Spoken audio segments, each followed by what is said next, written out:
This is the Lydian Spin, featuring Lydia Lunch and myself, Tim Dahl, and we have a very special guest today, the German painter Albert Oehlen, who also happens to visit Los Angeles in the winters. We are now on the top of a hill in the middle of nowhere. It's actually very creepy crawlyville. I mean, it's someplace as we were coming up here, I said, there are two things I would fear living here: collapse of the hill and someone like myself coming into your bedroom in the middle of the night.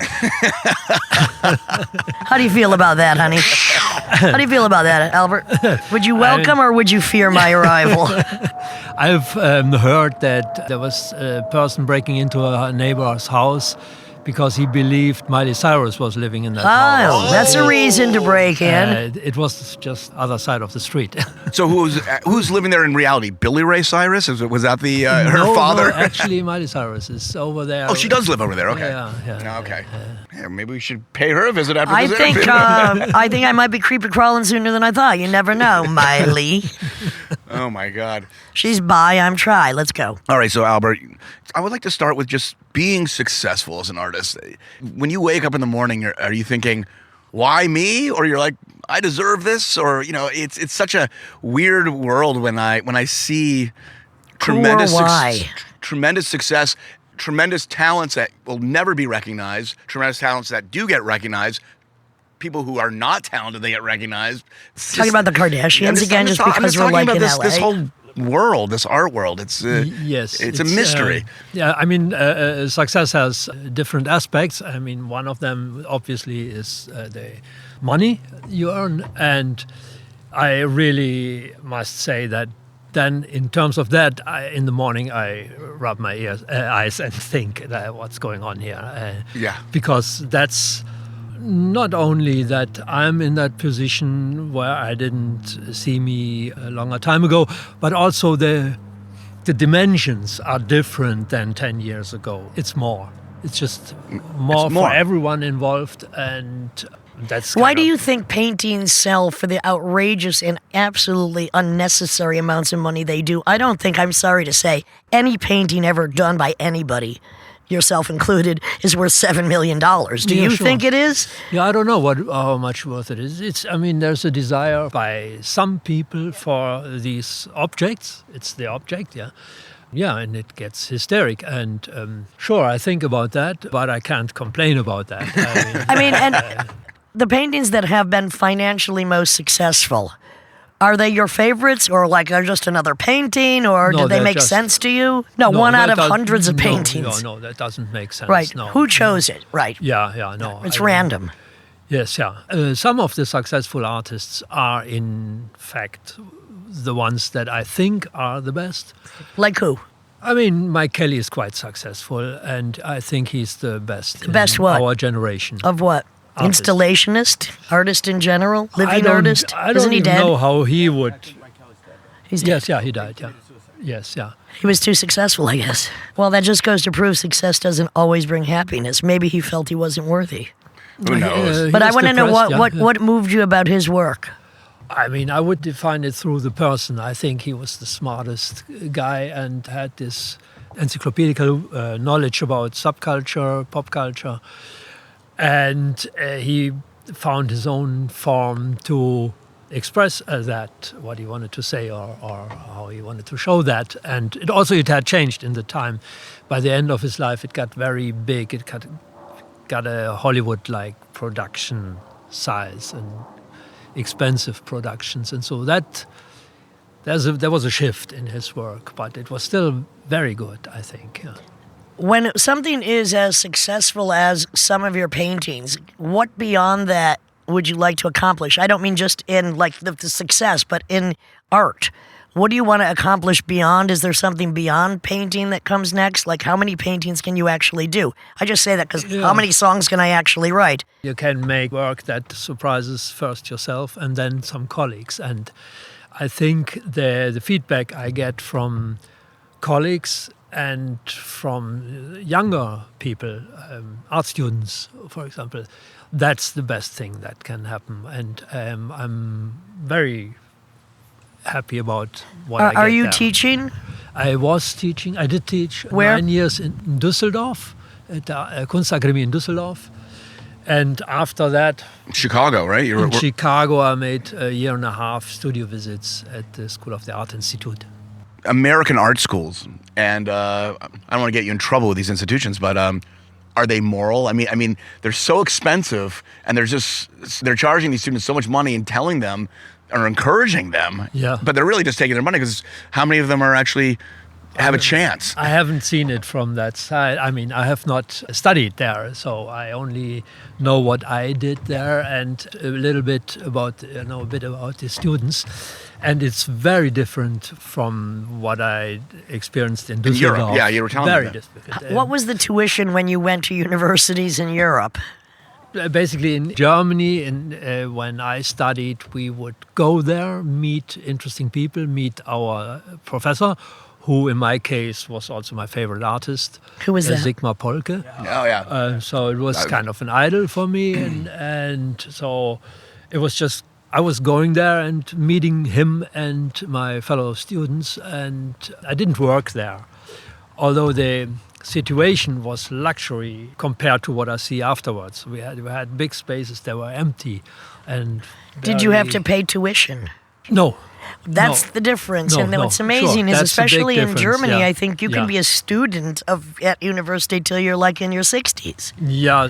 And get paid for being a student. Yeah, almost, yeah. So when you were rolling with Sigmar Polke, what was he like as a person to hang out with? I mean, the impression I get when I see his work is this guy seems like he was kind of wild or something. I don't know. No? Yeah, I mean, when I met him, he was 35, which is very young compared to what it is today. Yeah. Today, the teachers are much older, which is a pity. And so how would I say that? He was like a post-hippie, bit drug experienced, like acid or so, I think. And he was politically and morally, he was an, conscious person. So well, in his work, I sense that in his work. It's almost, it's like there's a sense of humor, or at least that's what I always interpret a little bit. And it seems almost like a mean-spirited, but it's like about exposing. I don't know, maybe that's too abstract for me to be interpreting it that way, but it seems like it's kind of revealing and exposing, just like... Yeah, well, he was a funny guy, and I mean, there's that word humor in his case is stressed a bit because no one can explain what is the humor. Is it, how funny is it? Yeah, exactly. It's subjective. I get it. Yes, I think so, but he was definitely having fun. Well, I'm saying is, when I see it, I kind of laugh a little bit. I'm enjoying it, his works, but I'm kind of also I don't know why I'm just like laughing. I'm wondering, in the history of art, if you know anything about this, there have been, for instance, action painters or people painting while music plays.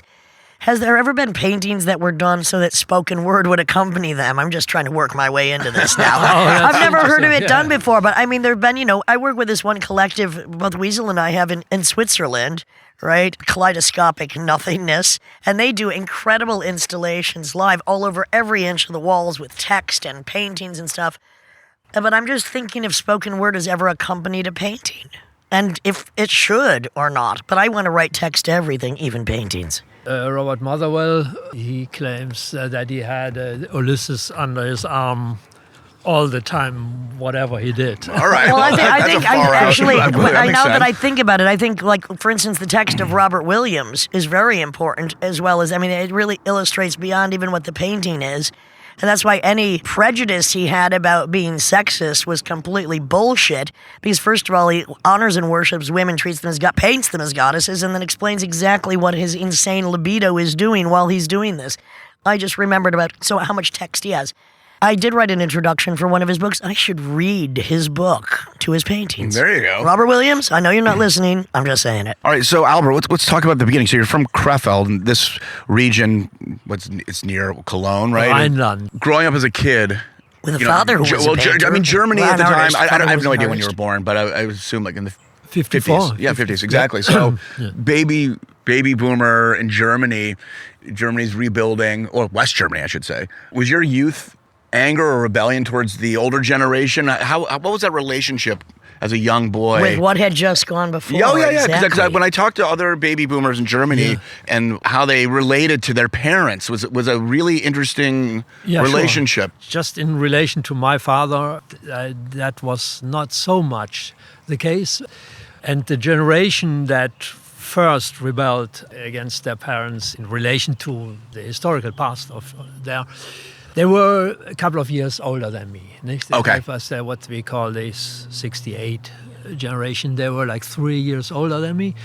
But the atmosphere was all over the place. And I can clearly say that I'm from a generation where almost everyone talked bad about his parents and the older generation. And if you didn't, you were just hiding it. You would not run around and say how much you love your parents. Yeah, but then there's a point where especially if you have good parents, you have to forgive and love them, and that's. I mean, I see the difference very clear now as I have kids myself, and they're very nice to me. Well, probably because you're very nice to them. Probably because you're very nice to them. The bad side of it is that it reminds me how bad I was. Naughty. I wasn't so bad, but it was normal. Were you an angry teenager? Were you I was a vandalizing kind of type? Frustrated. Yes. Just with the world in general, or yes, you're a teenager. No matter where or when you're born, you're frustrated. Nothing is going fast enough. I don't know. I see a lot of the new generation doesn't come across this. We have to justify. That's right, because they're so goddamn spoiled and boring that they don't even know what frustration is. I'd like to frustrate a few of those little fuckers. When did your calling call you? Like, at what point did? As I said, I was a frustrated kid, and then I met an artist quite early in Immendorf, Jörg Immendorf, met him when I was 15 or 16, and he was just shifting from some Dadaistic kind of performance art and funny actions he made into a political field. And he was radicalizing very quickly. And I was there when that happened. We were a little group, and it started with a kind of club that was working for the rights of people that rent houses. Squatting rights or something like in that direction. And then very quickly it became more radical until we were all Maoists, Okay. and then how'd you spin out of that? Yes, exactly. So we were a small group, some other artists in it, and then at some moment, sometimes I felt the need to talk about the music I was listening to, and what was the music at that time? What are your earliest memories of your musical influences? Yeah, Zappa and Beefheart, right after the Beatles. It just the shifted. Beatles, what period? Helter Skelter, I hope? Sgt. Pepper. Of course. Sgt. Pepper, yeah. Did you like that album cover? Yes, sure. Well, Stockhausen's on the album He's cover. on it, yes, and we have Albert, just for the listeners, Albert has let me use his paintings for 3 of my child abuse, my band's albums, which I'm very thankful for that. But Albert and I also connected on, not that we're going to jump ahead of Beefheart, our love for Karl-Heinz Stockhausen, and you were living in that region. You managed to see a lot of premieres and many of the concerts, and I'm kind of jealous about that you get to see some of these things. But did Zappa, Beefheart, is that what led you to Stockhausen, or you always knew about him because he was? I knew about Stockhausen before that. Yeah, he's a heavyweight for Germany. Yeah, yes, exactly. Yeah. No, I knew. Also, he's from the same region. Same region, right? Do you think that your paintings, some of them, are closest to the music of Beefheart? Oh, I hope so. I can see the parallels. All right, I see the influence. So you're listening to Zappa and Beefheart, and then your music's starting to direct your imagination and your perception. Is that what you're saying? I wanted to explain how these political groups. Then they told me, no, that's decadent, and don't waste your energy. that you need for the revolutionary fight. By listening to music, you mean? Yeah, Don't you should not waste my energy on this decadent I mean, stuff. music can be very radical, revolutionary, and mentally Yeah, no. expansionary. It can expand your, it could be musical acid. Yes, That's what but Beefheart and Zappa were. My best friend, who is a musician, and he went the same way into this political stuff, became a Maoist, and he gave up his musical career and played the guitar for workers' clubs to sing Albanian revolutionary songs. It's really a shame. And he didn't have a career after that. He never got on his feet again. Making giant decisions like that. It's such a young age. Yes, I've seen several persons change their life and not get on their feet again. And well, you have to follow whatever direction, your blood takes you. And it brings me to the question that, I think you're born to be an artist or you're not. And all this art school, it's profitable to learn what's come before and maybe what can come next. But I think it's either in your blood or not. Yes, but some other things can interfere. Like the political stuff can just take your attention and people talk you into something in a way you believe in it. And so you're saying that you were seeing all this and you're basically like, you know what, I'm an individual, and is that when you broke out of this world? My fortune is I can live with contradictions, and I am the queen of them. Thank you very much. Can I move in? Well, it's so weird, and you're seeing that a lot these days. People want this purity with everything, and it's just such a ridiculous demand. It's just not the human experience. I think so. Yes, I think what has allowed me to continue doing political spoken word is that I'm not part of any collective. Yeah. I'm a contradictionary. I'm confrontational. I have to speak out about the stupidity and destruction and just the mania that man possesses as a species. So I think that is what allowed me. Originally, I wanted to be a spoken word artist. I did music, and I keep going back to spoken word or illustrated with music or visuals. But I think why I can continue to be political is I'm not painted into a political corner. I'm just there to assault those that insult our individuality and our life in general, and that means politicians. Yeah. It's kind of a difference, and I can't shut up about it. It's like, I keep thinking everything I wrote under Reagan is the same. I can do the same speech I did 40 years ago because the problems are the same. Just the fake tans are deeper now and the lies are bigger. When you started breaking up, did these friendships sever completely? And were they upset with you kind of No. own path? I just didn't take it serious, or not completely serious. It's a really good safety mechanism. Well, you rebelled against their revolution by going into what you really wanted and needed to do. Yeah, exactly, but I was still so much in this complex of the revolutionary talk that I couldn't make any decisions. I didn't want to become an artist because I was convinced making an artist's career is something bourgeois. It's like you learn how to paint, and then you paint, and then you offer it to someone, and then the gallery picks you up. Well, it's that's like a stupid the way career. it is. So I was not interested in that, and so that's why I never thought about a career as an artist. But you are an artist, and you do sell your work. So when did this shift happen? It happened because I was standing in a bar and talking with some young people there, my age, and we talked about, I don't know, like Albert Oehlen and T-Rex. I don't know. Very good combination. Yes, yeah. Two of my favorites. We've been singing T-Rex every day to Tim Dahl lately. And then they asked, what are you reading? And so. And what were you reading? I forgot that. What are you reading now? You forgot what you were reading, but you remember what you were listening to. Albert Oehlen and T-Rex. Yes, yeah. And they turned out to be students of Sigmar Polke. And they said, you have to be in our class. And through that accident, I came into the art school. And so then, you study with Sigmar Polke, and then, post school, what starts happening? Are you living as a poor artist and painting? Yeah. When did you go to Spain? That was a bit later. What year did you go to Spain? To Spain in '87.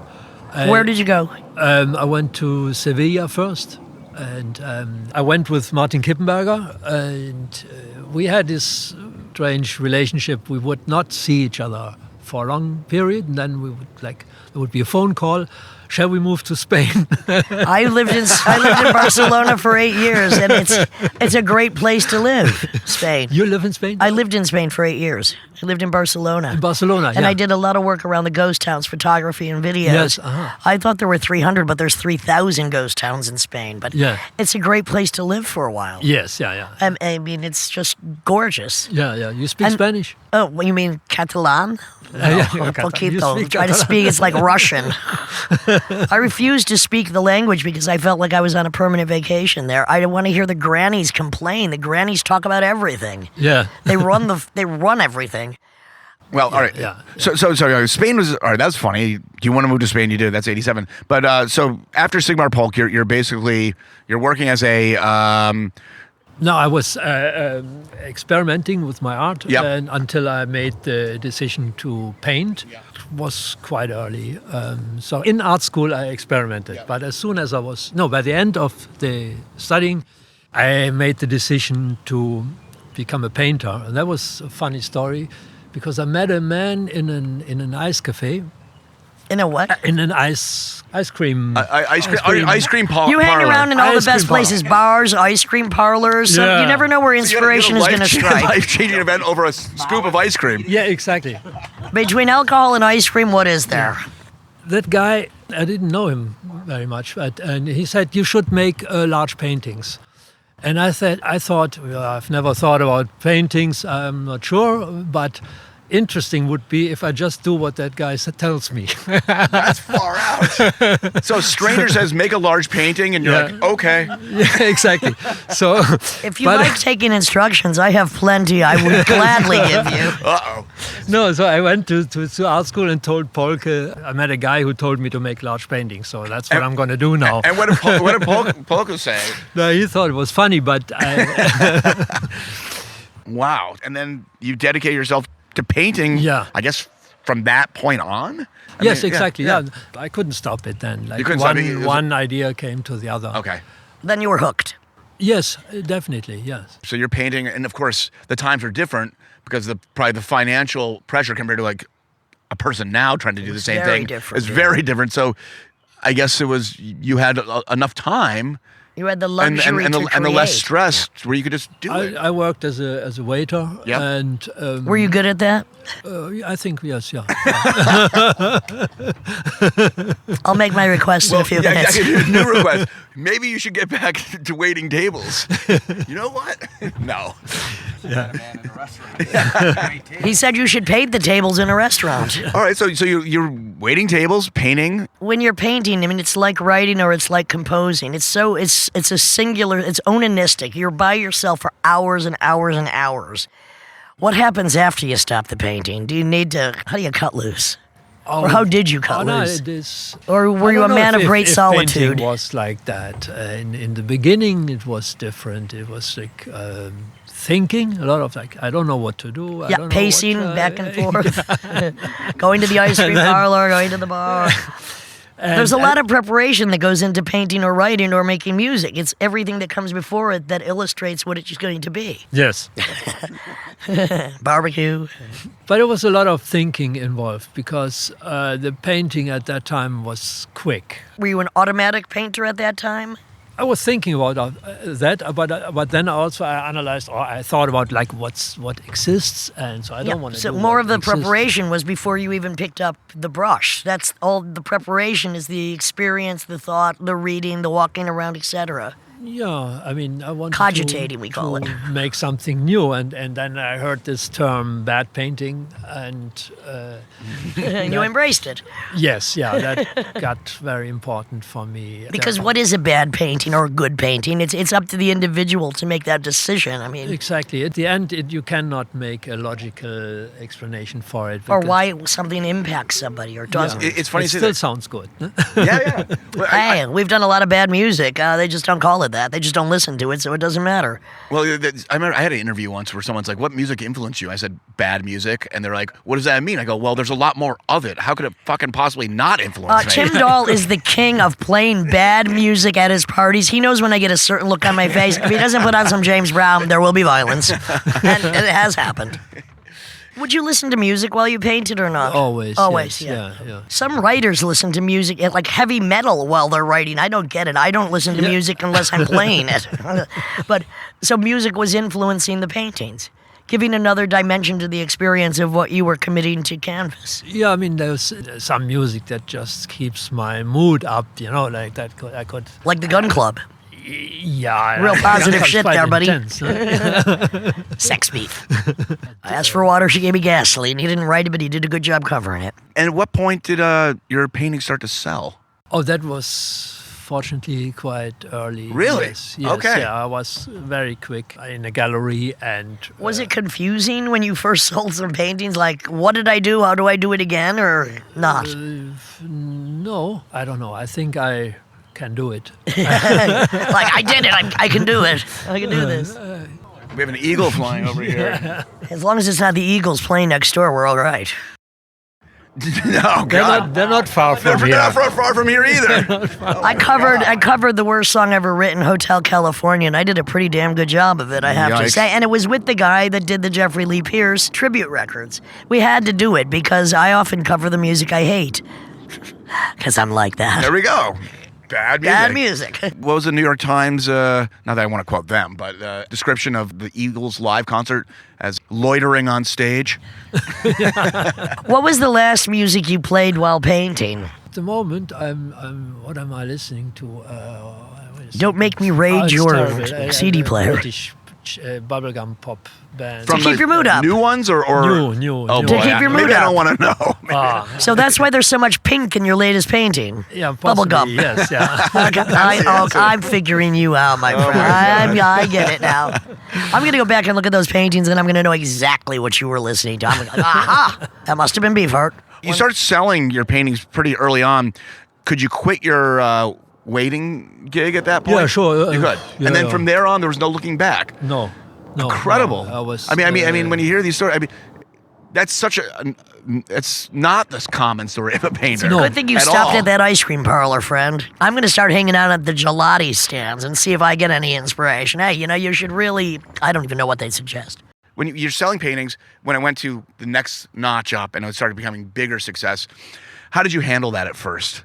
Were you like a young male just going wild, or No. My career was different from others because it was a steady, slow. What was your going first, up, yeah. kind of guilty luxury buy? I mean, as a young man, it's different than what it would be now. But do you Yeah. remember, I have some money, I'm going to go buy a new shirt? I bought a Porsche. Wow, yeah, before must I have had a you driver's sold license. really you bought a Porsche before you had a smart. driver? That's like Yes. Ozzy Osbourne. used to I do don't that. have a driver's license, but I like that red car out front. Then I drove it. Yes, yeah. You drove it. So you drove a Porsche without a driver's license. That started even while I was a waiter because there was another waiter. We were working together, and at one moment he ran out of the bar, and I thought, if he's running somewhere, I better run after him. You are a man of great instinct, my friend. So, and a minute later, I was standing in a driving school. You started getting your It makes total sense to got your some license, who are and now you insane. can drive legally your Porsche that you bought before you had a license. You bought a Porsche as a waiter. All right, that's way out there. Well, I guess, you kind of manifested, didn't you? You said, all right, I'm going to get a Porsche, I'll learn to drive, and then I'll sell more paintings. So what happened to the Porsche? Later, I traded it for a racing bike. Ah, So, all right. Yeah. And how did that? What was the story with that? Were you in competition with yourself? Racing around the block as fast as possible? What the hell were you doing with a racing I think bike? that was a very good deal because the owner of the Porsche has a big belly now, and I don't. Did you mean a racing bicycle or a racing I motorcycle? say a road bike, no? Oh, road is that a bike. road bike? Yeah, like the ones you have up front right now. Exactly, yeah.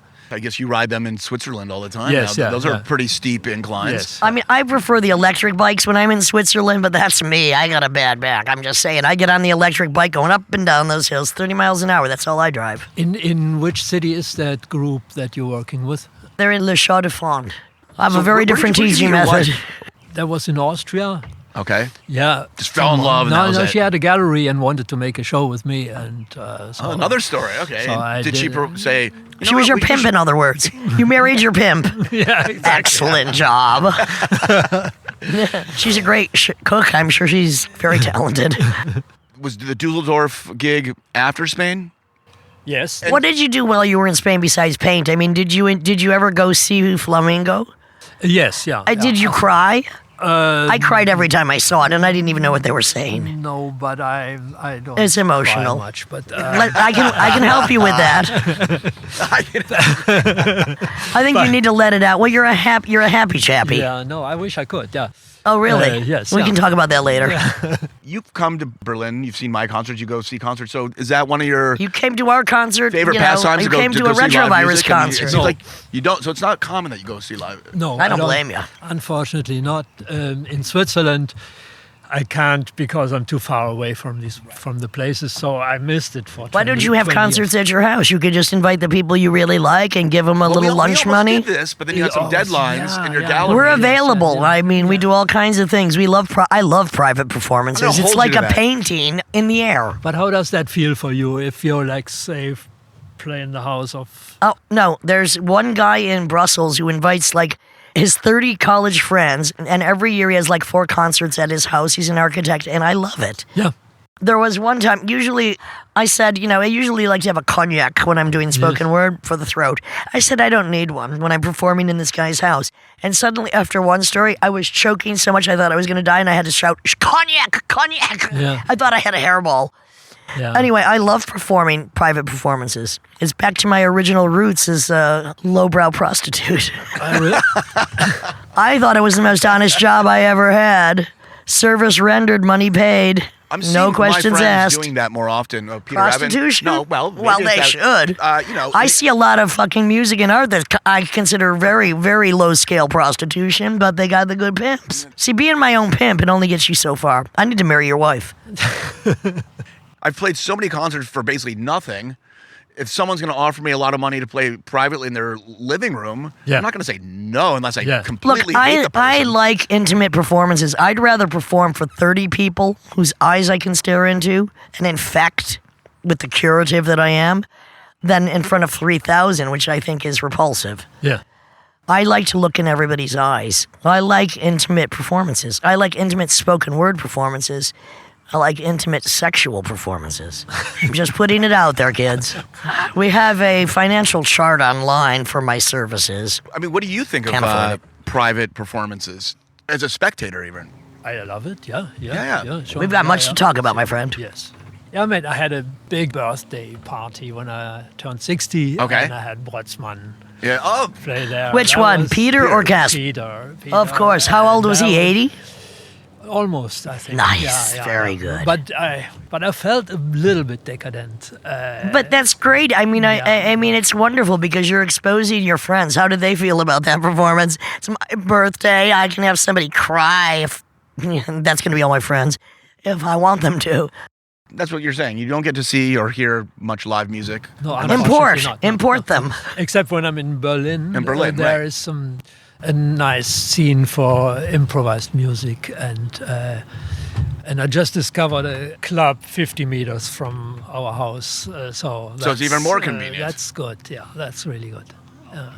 Have you ever been tempted to play music? I know you were involved with some musical groups, but Yeah. for instance, with Red Crayola, I mean, what was your input to that? Yeah, I don't know what my input was. Talking ideas? I mean, Mayo lived in Düsseldorf at the time, and his girlfriend at the time was an old friend and artist colleague from me, Charlene von Heil. She's a known artist now, yeah. And I was hanging out with them and discussing things with Mayo all the time. And at Maybe one your moment, paintings influenced their music. yeah, I don't know. Maybe then I was listed as one of the members. No? That doesn't say that I was a musician.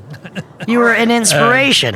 Yeah, whatever. Chris Williams is one of them, and even Margot Levin, the gallerist, was in the band. It's like Bill Cosby's jazz Yeah. band in the 80s. Yeah. What is some of the other music that you're interested in now? I mean, even if it's older music, it doesn't matter. What calls you to listen to it? I like improvised music very much. Yeah, I'm interested in that. And Are your paintings improvised? yes, course. there's a couple of parallels that I see, and so I reflect that. It's a bit silly to compare visual art and music. I know that it doesn't work, but I still try it. Back and forth. But we can understand the parallels of inspiration between one and the other. Yeah. Although I've never heard of anybody studying a painting while they were composing music. But again, you paint and listen to music. Yes. Some writers listen to music, but I've never heard of anybody. Musicians, of course, we read books to inspire what we're creating. One of my favorite writers, and I was shocked to find the opening band last night had one of my favorite authors, which is E.M. Ciron, a Romanian philosopher, one of the most bitter, therefore hilarious writers. Yeah. I was very impressed to see that. I mean, musicians read, so there is some kind of parallel, actually. The influence of music can be theoretical. It can be like when I was a young artist, the punk thing was going on. What punk did you like? The real punk came late to Germany, and I was only briefly. I liked, I don't know, a couple of bands, not many. But the energy of it was inspirational. Yes, but also, I mean, I kind of couldn't understand what it is. I couldn't believe it, and that I was can't stand it. That was interesting for me. Yeah, like a band like Eater. I don't know if you know them. Eater. Eater. Yeah. Yeah, British band, Eater. Very young kids. Yeah, I like them. I like the Buzzcocks. They were also Buzzcocks, young. I mean, that's pop music. I mean, look, maybe. Orgasm Addict, how can you resist? Yeah. I guess people talk about the intuition of an artist. You truly are an intuitive person based on these incidences that completely redirected your life on multiple occasions. You have to go with your gut. And they seem to work very well. I think that You must have really good gut bacteria. Well, you have a good diet. I'm telling you, gut bacteria is everything. It causes great depression or great euphoria. What is the longest it ever took you to do one painting? Oh, that could be years. Why? Could be. One painting for years? Yeah. No, that Was it a doesn't- masterpiece, No, or were you no, insane? Not at all. Not. Oh, it was a piece of shit you were trying to make better. Oh, come on, you got to give it up sometime. Come on, it's you know how that works. I mean, No, I don't. Sometimes it's fast. I'm an sometimes it's automatic artist, slow. so I understand before we were talking about sometimes you're doing automatic paintings. Because I'm an automatic writer. It's like I cogitate. I have to pace around. I have to have the experience. But when it's time to write, I'm not sitting there laboring over it. It pours out like a verbal tsunami. Yeah, but let's say you sit down and say this is a good moment to make an automatic writing. You do this for a half hour. No, I know. No. It depends on what I have to write. Yeah. I can write a song in 3 minutes. Yeah. I write books in 3 months because if I'm going to write a book, I'm going to do it between 6 and 9 a.m., 12 and 3 p.m. So I have the discipline of that. Writing speeches is different. I write half of them in my sleep. Yes, if it happens that you write a song in 3 minutes, do you then email it to your I immediately send it off to whoever I'm working with, and we record it and we document it.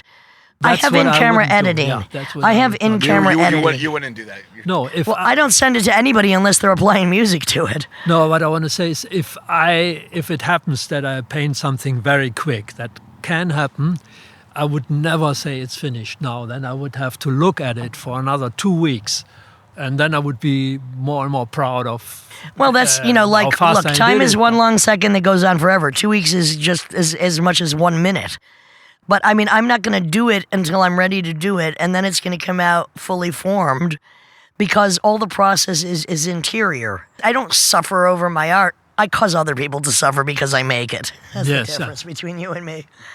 Yeah, but talking about my technique, Yes, my technique back to technique. is looking at my painting and analyzing or whatever. Editing or whatever. Have you ever done a painting and you thought you didn't really know what it was until much later? Like, Yeah, sure. because All I the did the time. same thing with writing. Yes, I'm like, yeah. what the hell was I talking about? Oh, now I know. Yes, yeah. Much later, Exactly. the point It's, is evident.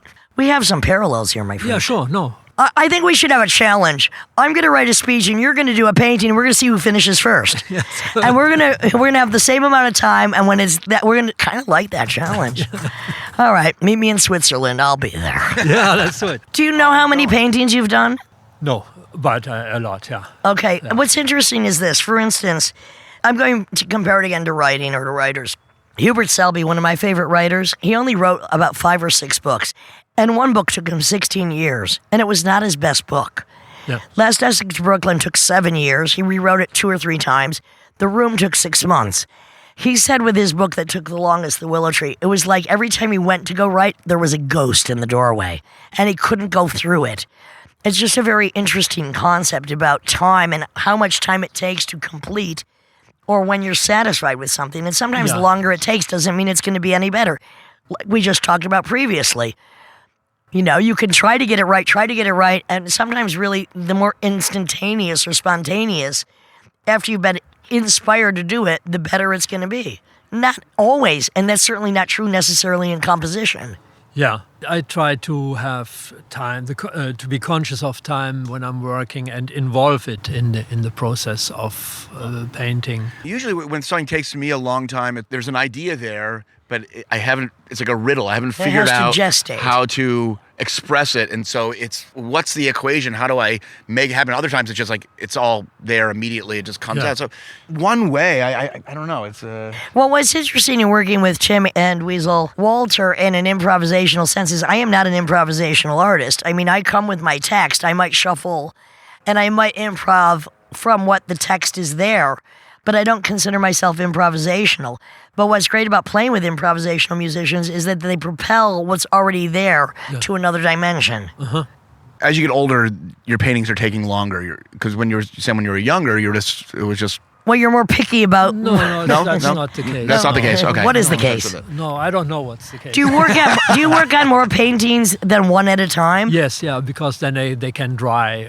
Sometimes I get stopped because I They're need wet. a part to. Sometimes I keep going because I'm wet. Have you ever ruined a great painting? You're like, oh my God, I just ruined this fucking thing. Yes, yeah. Sure. And then what happens to it? Bonfire? Yeah.